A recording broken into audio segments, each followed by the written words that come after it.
Hello, and welcome to the Empowerography Podcast. This is a platform created for women's voices to be heard and a place to share their stories, journeys, and successes with the world for the purpose of helping other women who might be on similar journeys. We are empowering women one episode at a time. I'm your host, Brad Walsh, so kick back, grab one of your favorite beverages, and enjoy the stories.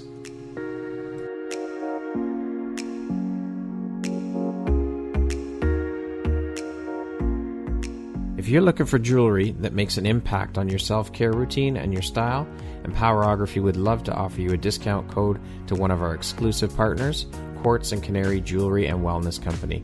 Please use code EMPOWER15 to receive 15% off upon checkout at www.quartzandcanary.com.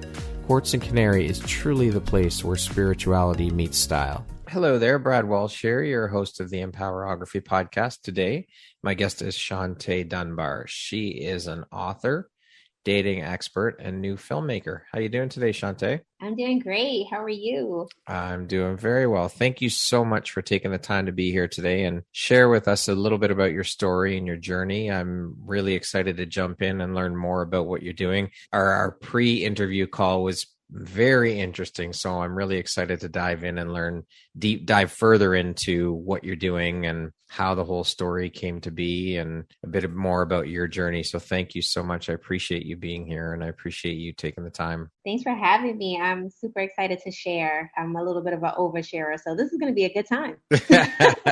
So Shauntay, as I mentioned, you're an author, you're a dating expert, an entrepreneur, a new filmmaker, podcaster. How did you garner the title dating expert? Oh my goodness. Well, what happened was I was sharing a lot of my dating experiences online and then the lessons that I learned.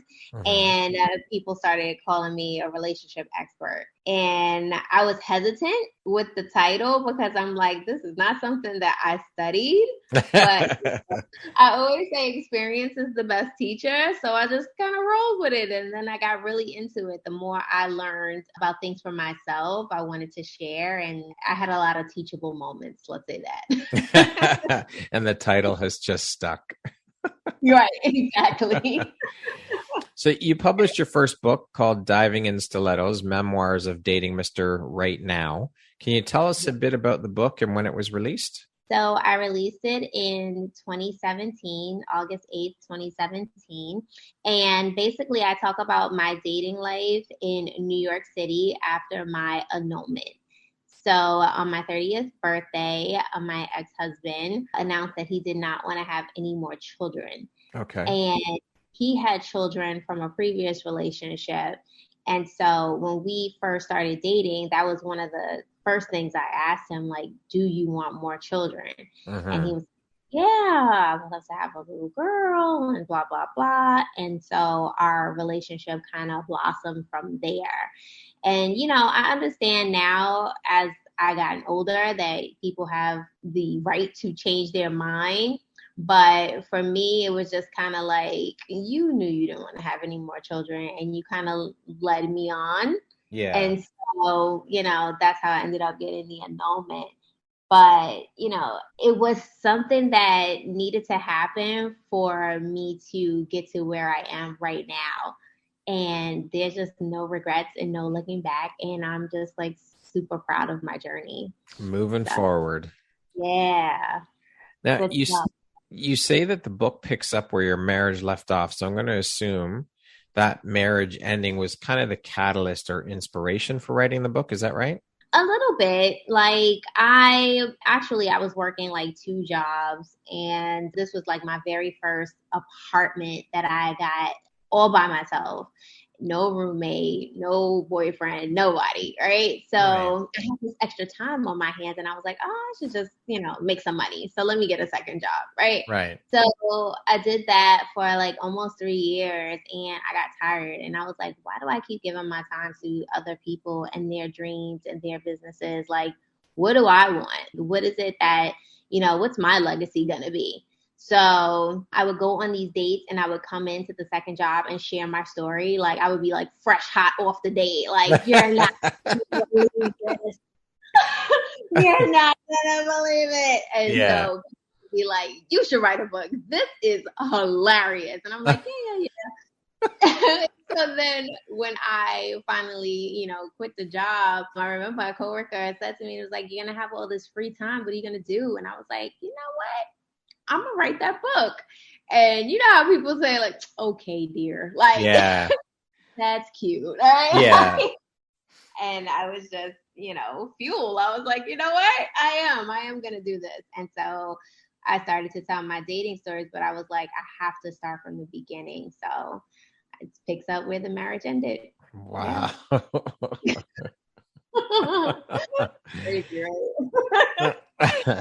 Now, I know that every artist has their own process when creating their art. Can you speak a bit about your process when you sat down to write the book? Well, I didn't have one of those moments where I was like, it's Saturday and at 10 o'clock, I'm going to start writing. I was such a sporadic writer.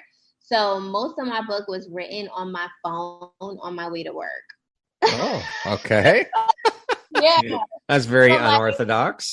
It's very, and I'm just on the train and I'm just like, what better way to start, right? You want something, do it, right? So I started telling this first story and I was like, I might as well start from the beginning. And then by my lunch break, I had written my first chapter. And you do something and you're like, holy shit, I gotta keep going. Like, this is incredible. Who else do I want to talk about? And so I just went in chronological order. And yeah, it took me about 6 months to complete it. Yeah. That's pretty wild. A lot of train rides. No kidding. Well, to and from work every day. So there you go. And then lunch hours and breaks. Hours at the gym. I would be like, on the bike at the gym, like, oh my goodness, I forgot. Oh, let me tell this story. I would call my friends. I was like, girl, do you remember when I went out with this one? What did you tell me? And then my friends would reenact exactly what they said. And I'd type that up like, yep, thank you. It was a fun process. I'm sure. I also know that you self-published the book. Can you explain a bit about that process and how the decision came to be for you to self-publish as opposed to shopping your book around for a publisher? Yeah, so I'm an Aries and I'm a little bit impulsive. And no, when I want something, I want it now, right? So, I wanted complete creative control on the book. I didn't want it to just be sitting on someone's desk hoping that they might read it one day and publish it.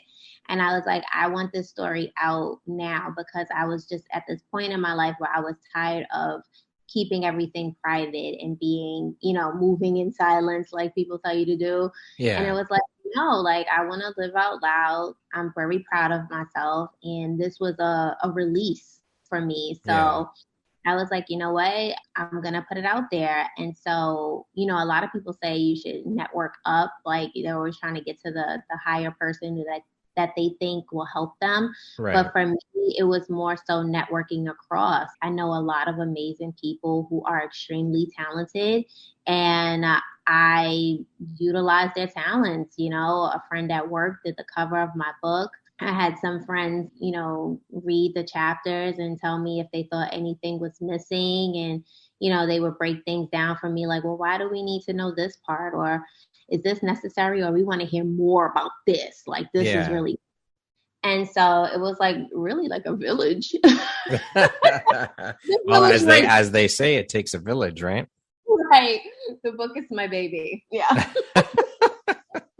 And so how has the book been received? What kind of feedback have you been getting about it? And where can people find the book? So a lot of people have been saying a few things. One is, oh my God, how do you know my life? Another one is, this is my sister, cousin, aunt, friend. Like this is her story. Like, I'm so happy someone told it, and it's just very relatable. And, I write how I speak. Yeah. So what you're hearing right now is exactly how you would read the tone in my book. It's available on Amazon and Barnes & Noble and iTunes and Audible. I actually in the studio and read the book out loud. I did my best to change the voices of the guys in the book. And my engineer was hysterical. He was like, they all sound alike. And I was like, well, that's how they sound to me. Amazing. Sounds like quite the journey writing that book. Yeah, I'm taking her all the way. Was the process quite cathartic for you? Very. Like I said, I've always been like a private person. So this was my first time stepping from behind the scenes and just exposing myself and telling my truth. And being able to do that, I was able to make peace with my past and really start self-reflecting and figuring out how I can become the best version of myself so that I don't make those mistakes again. So, yeah. Love it. You've dubbed yourself an authorpreneur. Can you explain this title and how you decided upon giving yourself this title? You like giving yourself titles. Apparently so.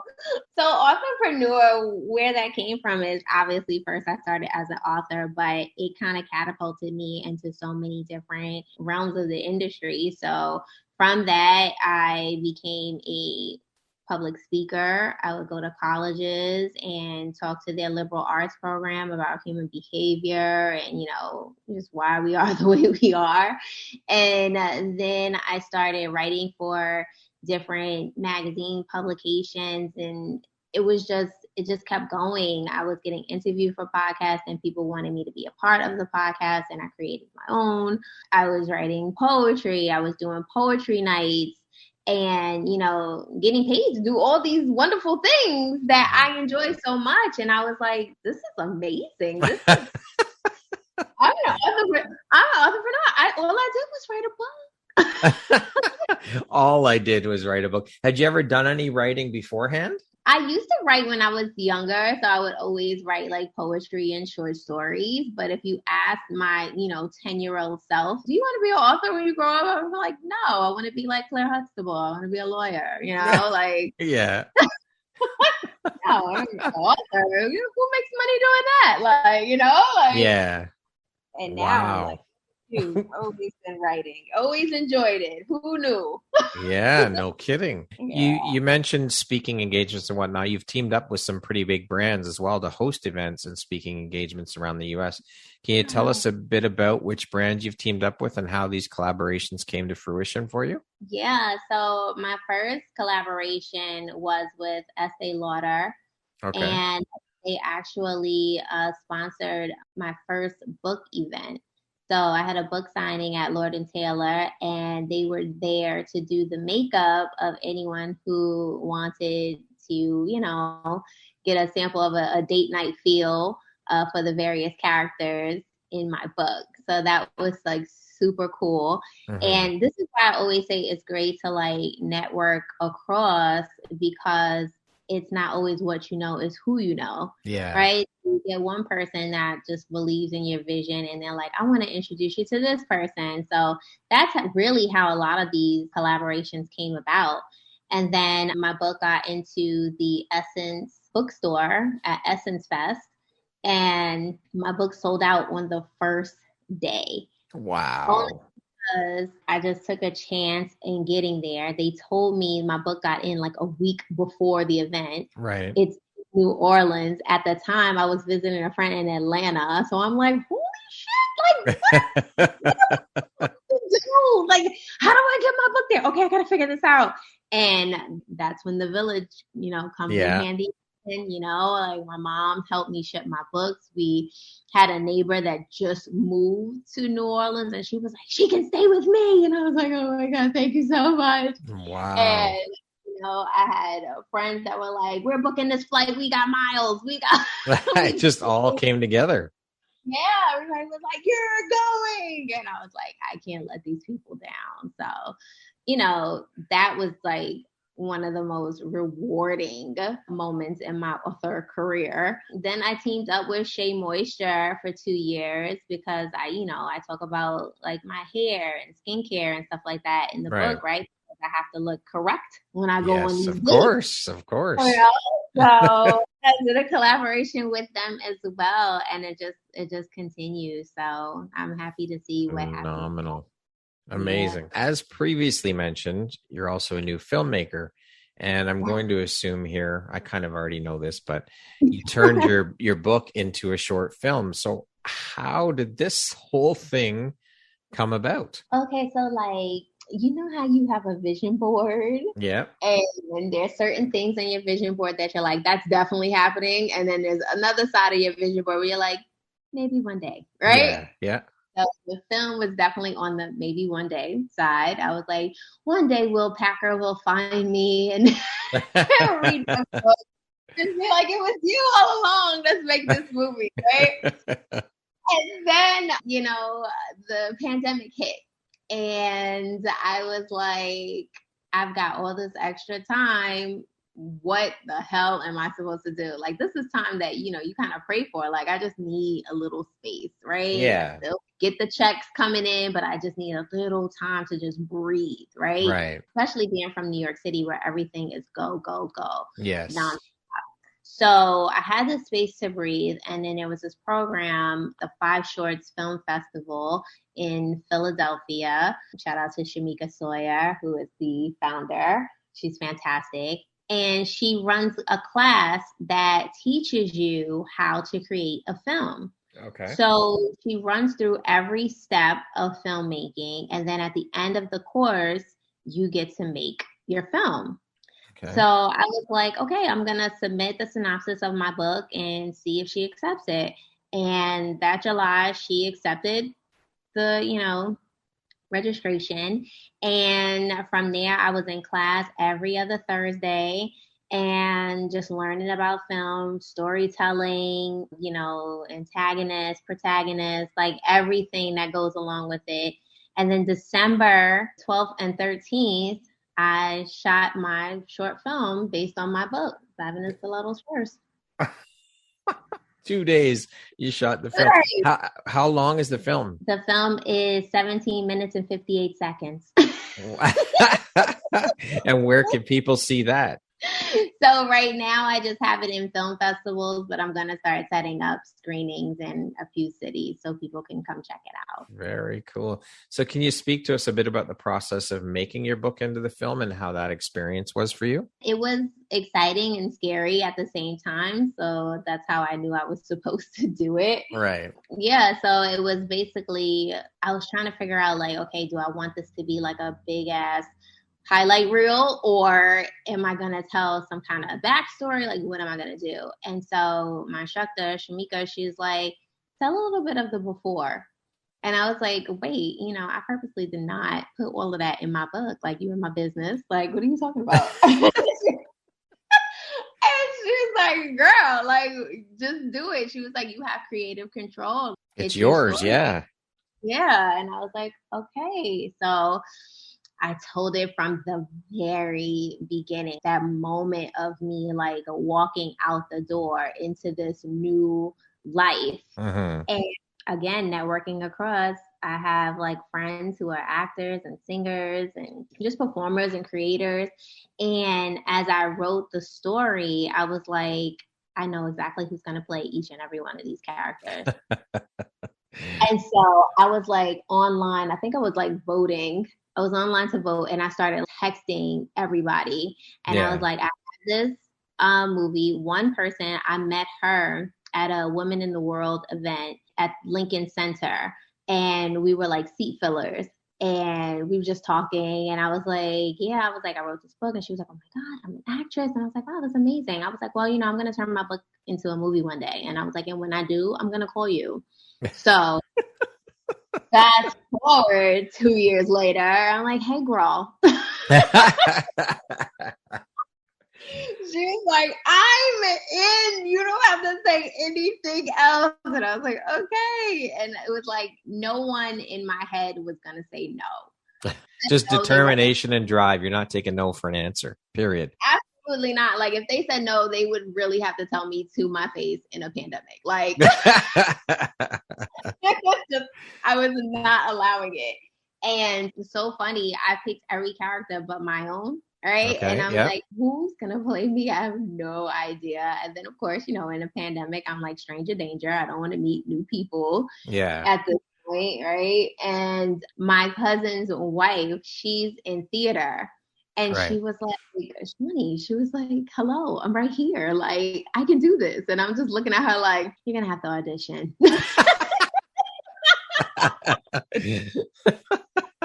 I love it. You're gonna have to audition. And she blew me away. I was like, wow, this is it. This is the crew. Phenomenal. Yeah. Amazing. How have all these recent experiences since the writing of the book helped to shape the Shauntay you are today, do you think? I think I'm more forgiving of myself. I allow myself to make the mistakes and treat them as learning experiences versus when I used to like beat myself up thinking everything had to be perfect and go right the first time. So yeah, I think it definitely helped me grow in my compassion also for like other people. Like everybody's not going to do things the way you would do things. And that's okay because it just gives you like perspective. And, if I'm learning from it, it's a good thing. So I just try to make sure I'm always learning the lessons. Okay. I want to speak a little bit about, obviously you've really taken on and embraced your role as a powerhouse woman, entrepreneur, womanpreneur, authorpreneur, however you want to call it. So I want to speak a little bit about women in the entrepreneurial roles and in the entrepreneurial world. I come from a corporate background and I've seen, and even now, still that mindset and behavior of the old boys club mentality when it comes to things like equal pay for women in C-suite level positions, or equal pay for women not getting paid the same amount as their male counterparts for doing the same job, women in C-suite level positions in these corporations. This old boys club mentality, the 40s, it still exists. And I think it's ridiculous, but I think we are starting to see a shift in mindset with women, a lot more women jumping into the entrepreneurial role and not putting up with the shit and just saying, you know what, if I'm not going to get my due here at this company, fuck you. I'm going out on my own and I'm going to be my own CEO. So first question for you, what are your thoughts on the landscape of entrepreneurship and women-run businesses? And secondly, are you seeing a shift personally in terms of more women making the jump into entrepreneurship? And if so, why do you think that is? I think women are at this point where we are really over the foot being on our neck of, men telling us how we need to behave and what a lady is and, how we should be. And it's like we are powerhouses. We deserve seats at the table. And if we don't get a seat at that table, we're building our own tables.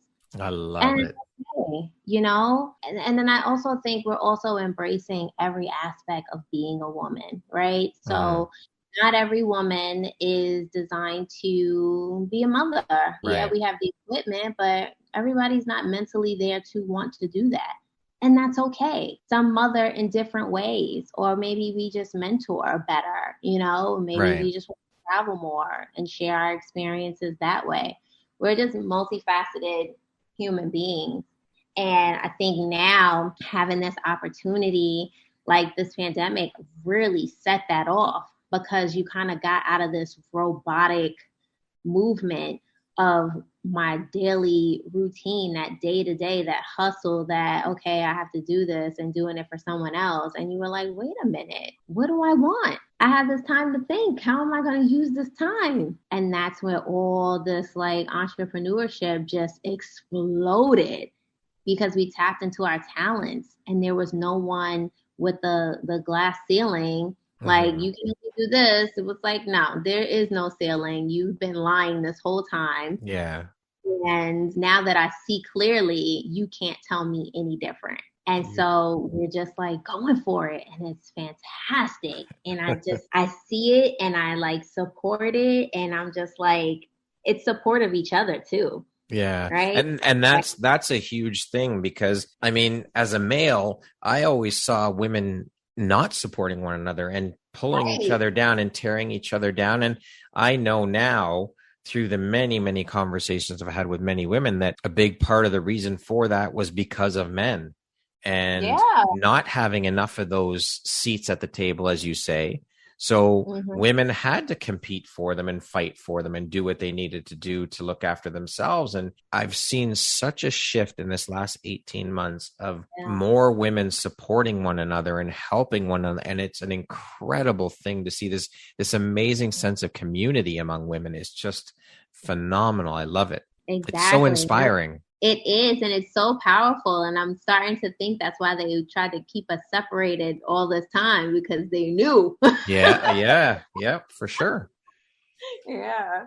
So speaking of all of this, what do you think the ways are, and how can women continue to push through and continue to break down these barriers and ways of thinking and keep that shift moving forward? I think it's more about just being open. And whenever there's an opportunity for something, you pick your sister, right? And you give people opportunity that wouldn't normally get that opportunity in a different setting.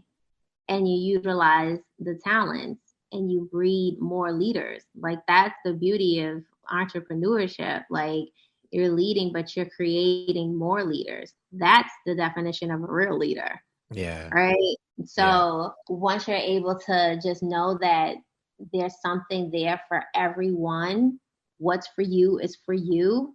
You don't worry about competition, because what's yours is already yours. No one can steal it from you. You can't steal it from anyone else. And there's enough money out here for everybody. That's right. Yeah, I was going to say that there is more than enough work to go around for everybody. This competition mindset has played such a big part in preventing people from doing that, not just women, but men too. And we just need to realize that there's more than enough to go around. There's plenty, because no one else can write a book the way you do, Shauntay. No one else can make a short film the way you do, because it's you. It's personal to you. And that's everyone's superpower, is being authentically themselves. Absolutely. Tell your story. No one like it. That's right. And everybody has a story. Everybody. Yes, they do. What drives, motivates, and inspires you to keep going, to keep pushing and excelling at all that you do? Oh, well, let's see. My family plays a big part in it. I grew up watching my mother always do what she had to do, not necessarily what she wanted to do. Right. And so I always wanted to design a life where I did what I want to do. What's going to make me happy? What's going to make, honestly, I'm more productive when I'm doing things I love. Of course. You get more out of me when I'm joyful. And so, that, and then I have this amazing nephew who I'm just like, he's the most incredible human I've ever met. And I have to make him a trust fund kid. If I do nothing else before I leave this earth, he is going to be a trust fund kid. I promise that. Yeah. You think about like your legacy, like what's gonna be left when you're gone, and I'm like, you know what? I think I'm leaving a pretty solid trail behind. Yeah. And hopefully inspires others to, tell their stories as well. So speaking of stories, we'll go back to the dating for a quick second. With you being a dating expert, what would you say is one of the most important things you've learned about the dating world and about yourself when it comes to dating? Accept people for who they are in this very moment. This is them. Don't date potential. Don't date what you think they could be, or, what they once was. It's accepting people for who they are right now. And that's what I would want someone to do for me. Like, I don't want you to treat me based on, what you read in my book. Like, she's a good girl, but it's not my story now. Right? That's my story then. So you have to accept the growth in people. It'll just make for a more pleasant experience versus trying to force somebody to be something that they're no longer. Love it. To date, what would you say is your biggest high or your greatest win? My greatest win? I think it was this moment where I was on the red carpet for my film premiere, and I had my mom with me, and we took this picture, and it's like it's us two and we're laughing. And then it's the same picture that we took when my book first came out at my book signing. And it was like this full circle moment of, I told her I was going to do this, and look at it on this red carpet. Amazing. Yeah. Oh, that was golden. Yeah, that was definitely a high. What do you think your unique skill set or superpower is that's helped you become successful? I can find the humor in just about anything. And that's the way I like to teach, right? So if I'm making you laugh and you learn something in the process, then to me, it sticks. Yeah. Right. So for me, I think that's my superpower, teaching in a fun way that makes people want to learn more about it and more about themselves so that they can be the best version of them. Okay. Yeah. Speaking of success, how do you define the word success? What does that word mean to you? Success, I would say it's waking up every day just grateful and happy and joyful, just like, okay, maybe yesterday wasn't fantastic, but today is going to be better. And just having that idea that I know it's going to be better. It's going to get better. It is better. I'm not where I was. I'm, right here where I am, and it's great. And it's going to be great when I get where I want to be. Okay. So just like enjoying the moment, every moment is success to me. What was a turning point in your life, and how did that affect you? A turning point, I guess it would be when I turned 40. You can curse on here, right? Yes. I had this extreme fuck it moment. And I was just like, I'm going to do what I want to do. And now's the time, because why am I playing small? For what? Right? It's like you've lived your life this whole time following the rules and, doing everything of what people expected of you. And it's like, you lost yourself along the way. So what do you want? Go get it, and go get it now. And so, at this pandemic, my family had moved to Florida, and I was like, I've always wanted to live in Miami. And I was like, fuck it, I'm going to move. I'm going to go. The office is closed. I'll figure it out when I get there. Like, I need to be like near my family. I need a balcony. I need a view. I need to operate in a space of joy and not trauma. Me writing the book, and, it was trying to escape something, right? I didn't want to work 2 days anymore. I needed to figure it out. And even during the film, it was like, I'm like losing it in this pandemic. I have to do something that's going to keep me creative and make me want to keep going. So I have to do this film. So I'm like, what happens if you operate out of a place of happiness? Yeah. What can you create then? And think of how much more you can create. Right. It's so much better. I was like, I should have did this a long time ago. Well, the important thing is you did it. So there you go. You didn't just keep putting it off. So exactly. Shauntay, what does the word empowerment mean to you? Empowerment. I would say empowerment is euphoria for me. It's a space where I feel like I operate at my highest, where I am, happy at what I'm doing, when I'm, just being, and somehow this inspires others to just be.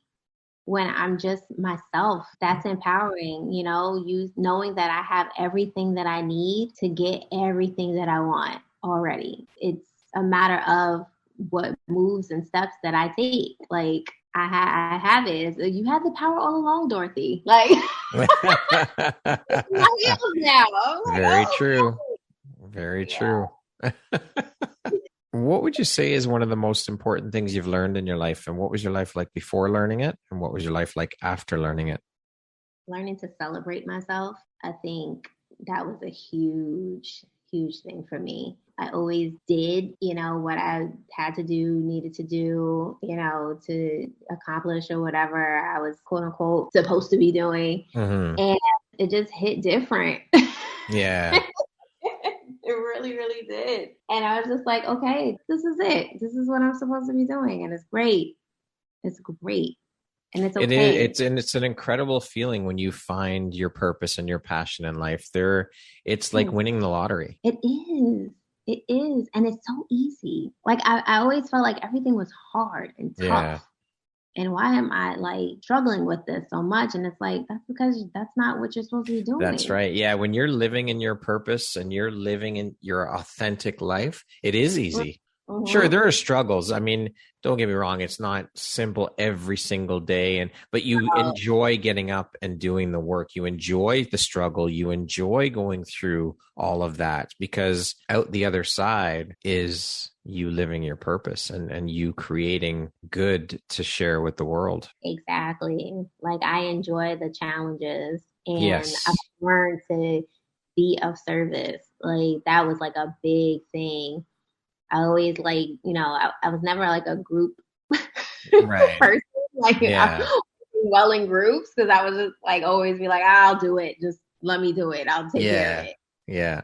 And it's like, no, sometimes it's about you being able to give to someone else what they need. It's not always about what they can do for you, but That's right. for others. So yeah. Okay, we're gonna jump into a little rapid fire section here. So the next group of questions just be 1, 2, 3, forward answer type thing. Okay. Oh goodness. Okay.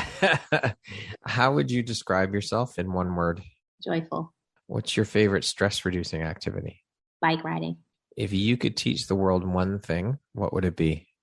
Compassion. What would your family and friends list as a couple of your best characteristics? Hilarious, thoughtful, just fun. What's one thing you want but cannot buy with money? Oh, goodness. Peace. If you could change one thing about the world, what would you change? Who runs it? It would be women. Exactly. Entrepreneur life is Rewarding. the last book or podcast I listened to or read was. Last podcast would be Empowerography. Nice. And the last book I read actually was the Bible. I read the Okay. whole thing. Mm-hmm. What's the first thing you notice about a person? Their eyes. And that concludes our rapid fire section. Now back to our regularly scheduled program. Yes, as bad as I thought that the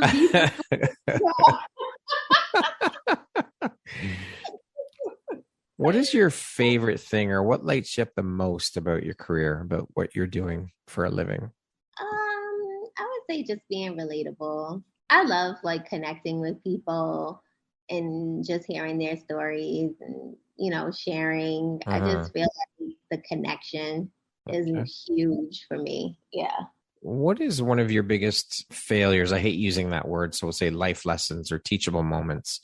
And what did you learn from it? I think it would be dating someone for their potential was not so great, but it was a good lesson, right? Because I had this idea of what I saw in them and what I Right. wanted to be. And I Uh-huh. thought that I could fix that and help them be that. And in turn, I was really draining myself trying to push this person who never saw what I saw. Right. Okay. So it was like, you can't force someone to be something that they have the potential to be, but if they don't see it, it's like Yeah, wasting your time. yeah. You can tell someone till you're blue in the face that what you see in them and that they're this or they're that, and unless they see it and believe it themselves, you'll never convince them. Yeah, I wasted a lot of time trying to fix people who didn't need to be fixed. Like they were quite content with being who they were, and I just Yeah, needed to move on and find someone who was more compatible. That's all. right. What's your personal motto? Oh gosh, what is my personal motto? Let's go. I say a lot. Let's go. Let's go. Let's do this. What do you do to keep yourself inspired every day and to inspire others? What do I do? It's something really like small, I think. I sit on my balcony with tea and just rock in my little chairs and just take in all the noises, all the people. I people watch, feel the sun and just let it beam on my face. And that is just a peaceful way to start the day. Like, I pray out there, meditate, just have a moment with myself before I give myself to the world. So yeah, do And that. What do you do to inspire others? I guess I share. Yeah. I'm unapologetically me, There you go. That's the key right there. Yeah. It's great. What is the most entrepreneurial thing about you? I think I'm an encourager. I want people to believe in themselves, whatever it is. And I take pride in helping people believe in their talents. And that to me is really rewarding when someone, believes they can because they see I can do it. They're like, oh, she did it. Yeah. Not that, it's not far out of my reach. Like I can do it too. And help them get there. So, yeah.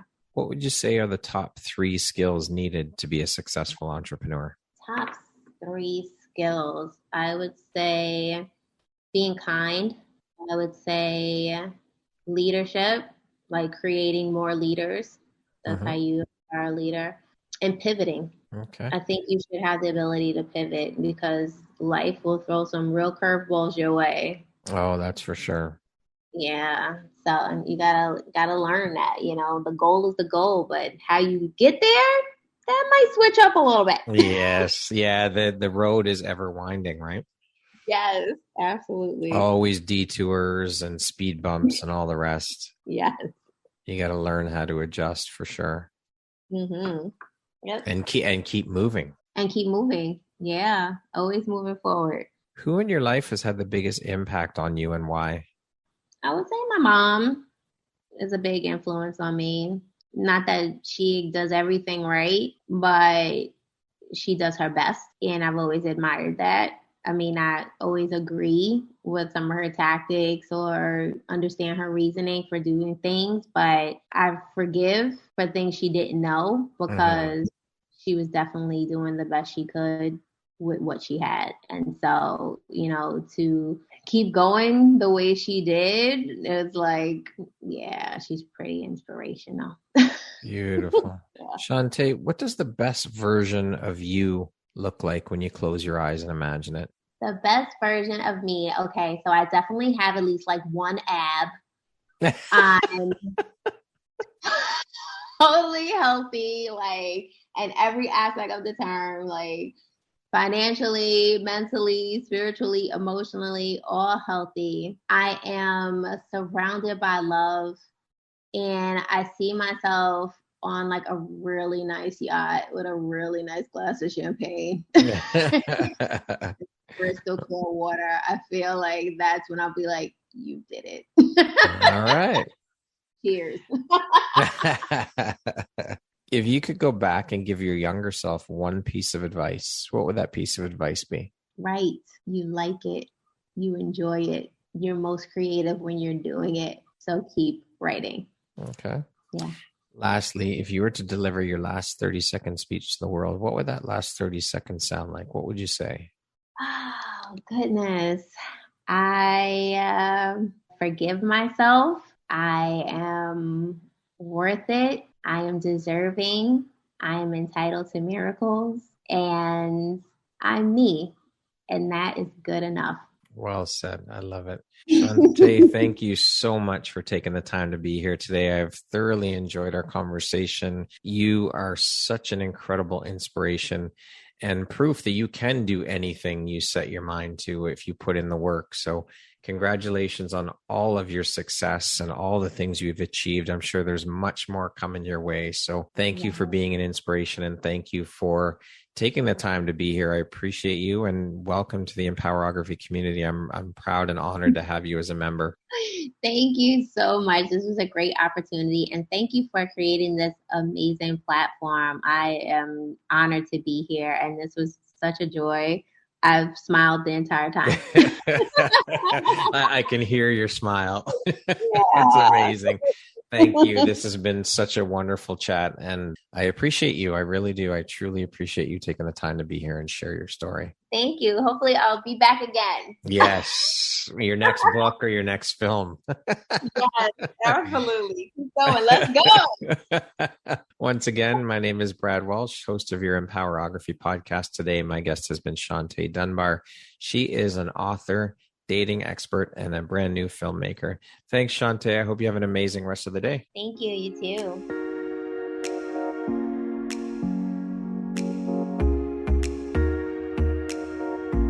Thank you very much for listening to this podcast. If you haven't yet, please be sure to subscribe, rate, review, and share with all your friends.